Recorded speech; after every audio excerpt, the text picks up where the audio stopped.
रहमतुल्लाह। आज के लेक्चर में हम बात करेंगे मार्जिनल अपॉर्चुनिटी कास्ट के बारे में।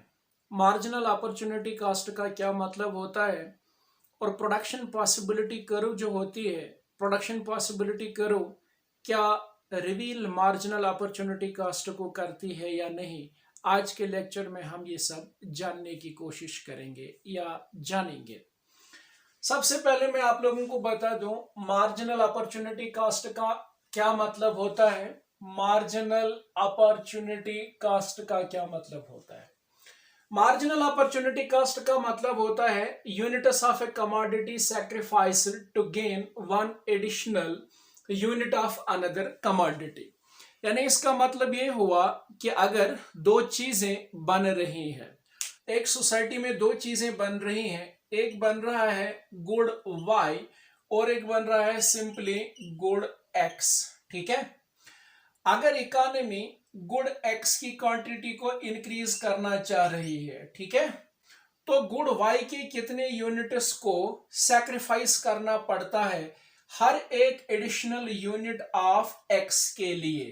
तो इस चीज को क्या कहा जाता है? Marginal opportunity cost. तो सिंपल भाषा में अपॉर्चुनिटी कास्ट का मतलब ये होता है गुड X की क्वांटिटी को इंक्रीज करने के लिए for every additional unit of X के हर एक यूनिट को इंक्रीज करने के लिए सोसाइटी गुड Y के कितने यूनिट्स को सैक्रिफाइस कर रही है, इसलिए ताकि गुड X के एडिशनल यूनिट्स को ये सोसाइटी बना पाए।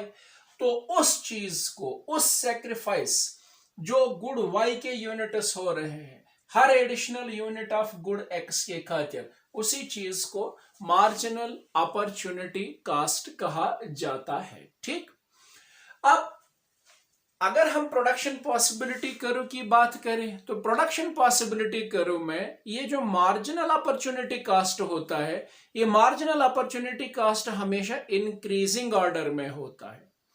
तभी प्रोडक्शन पॉसिबिलिटी कर्व जो है that is concave to the point of origin. और प्रोडक्शन पॉसिबिलिटी कर्व का concave to the point of origin होना, उसके पीछे सबसे बड़ा रीजन यही है कि वहां पर प्रोडक्शन पॉसिबिलिटी कर्व में मार्जिनल अपॉर्चुनिटी कास्ट जो होता है वो इंक्रीजिंग ऑर्डर में होता है। ठीक, यानी अब मार्जिनल अपॉर्चुनिटी कास्ट का इंक्रीजिंग ऑर्डर में मतलब क्या होता है, इसका क्या मतलब है, उस चीज को हम यहां पर इस टेबल के माध्यम से समझने की कोशिश करेंगे। ये जो यहां पर मैंने टेबल बनाया है, इसमें पहला जो है वो कॉम्बिनेशन है और फिर एक सोसाइटी जो है गुड Y प्रोड्यूस कर रही है और गुड X प्रोड्यूस कर रही है। ठीक है, और फिर MOC का मतलब होता है मार्जिनल अपॉर्चुनिटी कास्ट और फिर MRT का मतलब होता है मार्जिनल रेट ऑफ ट्रांसफॉर्मेशन। ठीक, अब आप जानते हैं कि सोसाइटी के पास लिमिटेड रिसोर्सेज हैं, ठीक, और उन लिमिटेड रिसोर्सेज से सोसाइटी जो है वो सिर्फ दो चीजें बना रही हैं, good Y and good X with some constant level of technology. अब मान के चलिए कि गुड Y जो है, जब इकोनॉमी अपने सारे रिसोर्सेज या सोसाइटी जो है अपने सारे रिसोर्सेज खर्च कर रही हैं गुड Y को प्रोड्यूस करने के लिए, तो ऑब्वियसली वो 15 यूनिट्स बना रही है। ठीक है, यानी वो सोसाइटी जो है how many units it can produce with the aid of its total resources if all the resources have been used for the production of good Y, that is 15। ठीक है ना, यानी इकोनॉमी या सोसाइटी जो है वो सारे रिसोर्सेज जब इस्तेमाल कर रही है गुड Y को प्रोड्यूस करने के लिए, तो कितने यूनिट्स बना पा रही है? 15 यूनिट्स बना पा रही है। ठीक, तो उस समय गुड X जो है वो कितना बन पाएगा? 0। इसीलिए यहां पर मैंने कुछ भी नहीं लिखा है, यू कैन राइट डाउन 0। ठीक है, क्योंकि सारे रिसोर्सेज जो है वो सोसाइटी डाइवर्ट कर रही है गुड Y को प्रोड्यूस करने के लिए और गुड X जो है वो 0 बन पाएगा। ठीक, ये तो हुई कॉम्बिनेशन A। ठीक है ना, ये हुई कॉम्बिनेशन A, यानी इसको मैं ऐसे ड्रॉ कर देता हूं, ये हुई कॉम्बिनेशन A। अब कॉम्बिनेशन B में क्या है? ये सोसाइटी जो है ये गुड X के एक यूनिट को प्रोड्यूस करना चाह रही है, तो जाहिर सी बात है कि इसके पास जितने भी लिमिटेड रिसोर्सेज हैं उन रिसोर्सेज में कुछ एक रिसोर्सेज वो प्रोडक्शन ऑफ X के एक यूनिट को प्रोड्यूस करने पे खर्च करेगी। तो जाहिर सी बात है कि गुड वाई के यूनिट्स जो है वो अब की बार पहले कॉम्बिनेशन के कंपैरिजन में कम बना पाएगी। ठीक है, तो इसलिए यहां पर 14:1 यानी गुड वाई जो है वो इस समय ये सोसाइटी कितनी प्रोड्यूस कर रही है, 14 यूनिट्स, और गुड एक्स 1 यूनिट प्रोड्यूस कर पा रहा है ये सोसाइटी। ठीक, अब अगर फिर एक राउंड में ये सोसाइटी गुड एक्स के एक और एडिशनल यूनिट को प्रोड्यूस करना चाहेगी, क्योंकि यहां पर तो 1 यूनिट हो गया, अब एक और यूनिट प्रोड्यूस कर पाएगी तो 2 यूनिट्स हो जाएंगे।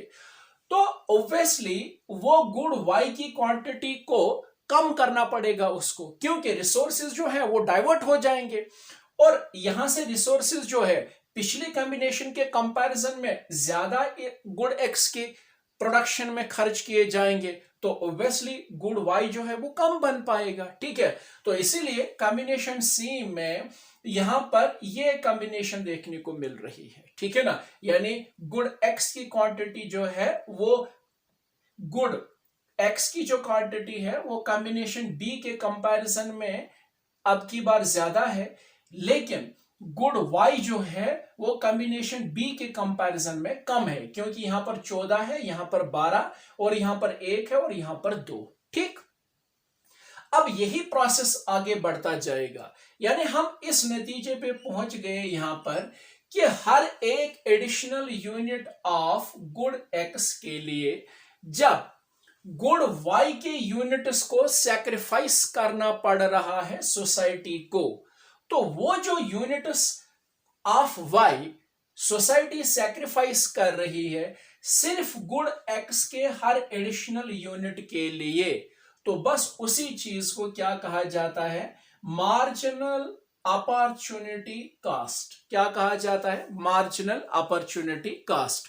यानी इस एग्जाम्पल में हम कह सकते हैं कि गुड एक्स के एडिशनल यूनिट्स को प्रोड्यूस करने के लिए गुड वाई के कितने यूनिट्स सैक्रिफाइस हो रहे हैं, तो वो जो जितने यूनिट्स वाई के सैक्रिफाइस हो रहे हैं एक्स के हर एडिशनल यूनिट के खातिर, उसी चीज को क्या कहा जाता है, मार्जिनल अपॉर्चुनिटी कॉस्ट। ठीक, अब मार्जिनल अपॉर्चुनिटी कॉस्ट, चूंकि पहले में तो जब हम मार्जिनल की बात कर रहे हैं तो एडिशनल, ठीक है ना, तो पहले में तो ये 0 ही आ जाएगा, लेकिन जब 15 में से 14 घटा दे तो 1 आ जाएगा, इसी तरीके से 14 में से 12 घटा दे तो 2 आ जाएगा, इसी तरीके से 12 में से 9 घटाए तो 3 आ जाएगा, और फिर इसी तरीके से 9 में से 5 घटाए तो 4 आ जाएगा, और फिर 5 में से 0 घटाए तो 5 आ जाएगा।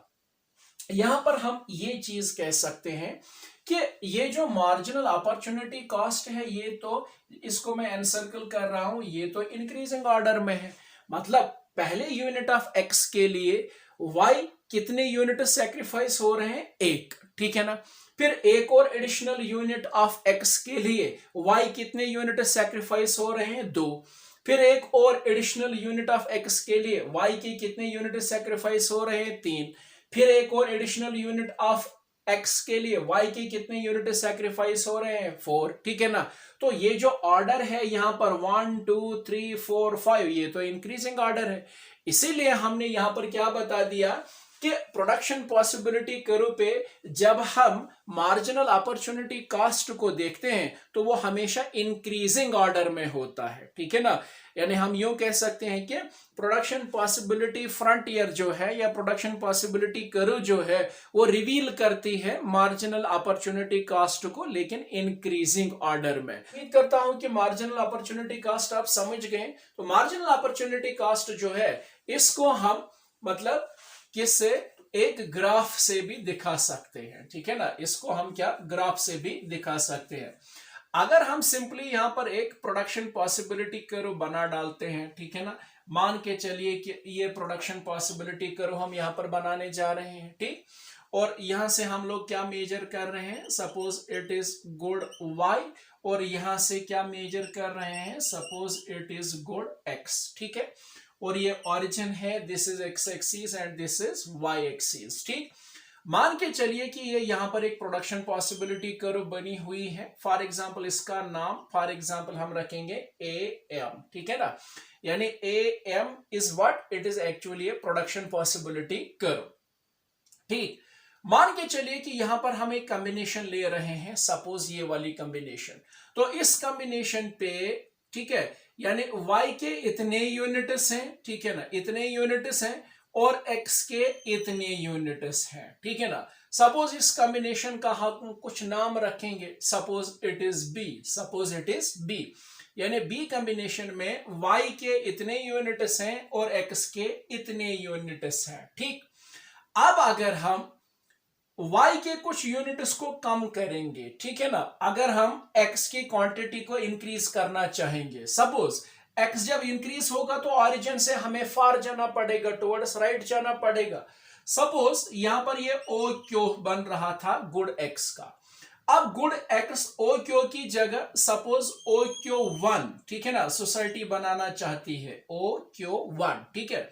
तो ये तभी मुमकिन है जब फॉर एग्जाम्पल ये जो ओ वाई था, ठीक है ना, ये जो ओ मतलब यहां पर अगर हम नाम रखें कुछ, फॉर एग्जाम्पल अगर फॉर एग्जाम्पल ये ओ टी था, तो ओ टी की जगह ओ टी 1 हो जाएगा। मतलब टी से टी 1 की कमी हो जाएगी गुण वाई में, तब जाके क्या होगा, क्यू से क्यू 1 तक एक्स गुण जो है वो इंक्रीज हो पाएगा, ठीक है। और इसी तरीके से अगर फर्दर हम इस कॉम्बिनेशन पे बात करें, ठीक है ना, ये कॉम्बिनेशन बी है, ये कॉम्बिनेशन सी है और ये कॉम्बिनेशन डी है, सपोज मैं बता रहा हूं। तो यहां पर फिर एक बार गुड वाई की क्वांटिटी को सेक्रीफाइस किया जा रहा है, ठीक है ना। तो तब जाके ये मुमकिन है कि यहां से क्वांटिटी ऑफ गुड एक्स जो है Q1 से Q2 तक बढ़ाई जा सकती है। ठीक, तो इसका मतलब ये हुआ कि बी से जब हम स्टार्ट करेंगे, चाहे फिर आप सी कॉम्बिनेशन ले लीजिए, डी कॉम्बिनेशन ले लीजिए, या यहां पर आप फिर डी की जगह ई कॉम्बिनेशन ले लीजिए, ठीक है ना। तो यहां पर ये जो शिफ्ट हो रहा है, डाउनवर्ड स्लोप जो हो रहा है, तो ये क्या हमें दिखा रहा है कि for every additional unit of good X, ठीक है ना, in an increasing order units of good y has to be foregone, has to be sacrificed। ठीक, तो ये जो प्रोडक्शन पॉसिबिलिटी कर्व है, हर एक कॉम्बिनेशन पे हमें क्या दिखा देता है, marginal opportunity cost, marginal opportunity cost. तो ये जो पॉइंट बी से लेकर सी की ओर है, सी से लेकर डी तक है, डी से लेकर ई तक है, ठीक है ना। तो हर एक कॉम्बिनेशन में हमें यही सीखने को मिल रहा है कि हर कॉम्बिनेशन पे हम देख रहे हैं कि मार्जिनल अपॉर्चुनिटी कॉस्ट जो है एक तो वो इंक्रीजिंग ऑर्डर में है।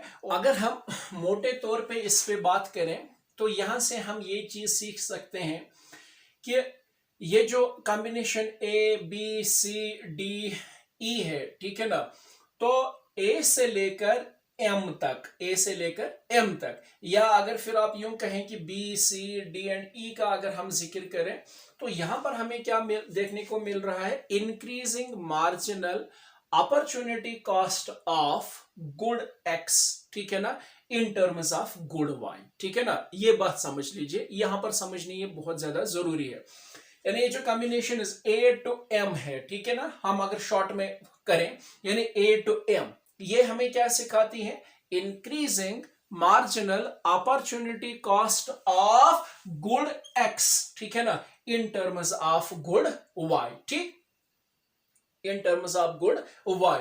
और ये जो यहां पर इंक्रीजिंग मार्जिनल अपॉर्चुनिटी कॉस्ट है, and reverse is also possible. अगर हम एम से लेकर ए को जाए वापस, एक तो मैंने पहले बता दिया ए से लेकर एम तक, और अगर हम फिर एम से लेकर ए की ओर जाएंगे तो अब की बार क्या होगा कि increasing marginal opportunity cost of good Y in terms of good X, in terms of good X. ये यहां पर समझ लेने वाली बात जरूरी है। यानी अगर हम यहां से यहां की ओर जा रहे हैं, for every additional unit of good X more and more units of good Y haves to be sacrificed, ठीक है ना।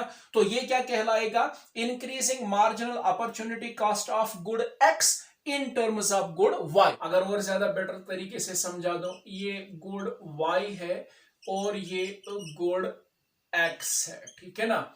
यानी एक्स की क्वांटिटी बढ़ाने के लिए गुड वाई को सेक्रीफाइस किया जा रहा है, ठीक है ना। तो पहले में तो एज इट इज आ जाएगा, फिर आप देख लीजिए, यानी पहला जो है वो एज इट इज रहेगा। फिर आप देख लीजिए 1 यूनिट ऑफ, ठीक है ना, वाई, ठीक है ना, सेक्रीफाइस हो रहा है कितना, 1 यूनिट ऑफ एक्स के लिए, ठीक। फिर 2 यूनिट्स ऑफ वाई सेक्रीफाइस हो रहे हैं 1 यूनिट ऑफ एक्स के लिए। फिर 3 यूनिट्स ऑफ वाई सेक्रीफाइस हो रहे हैं 1 एडिशनल यूनिट ऑफ एक्स के लिए।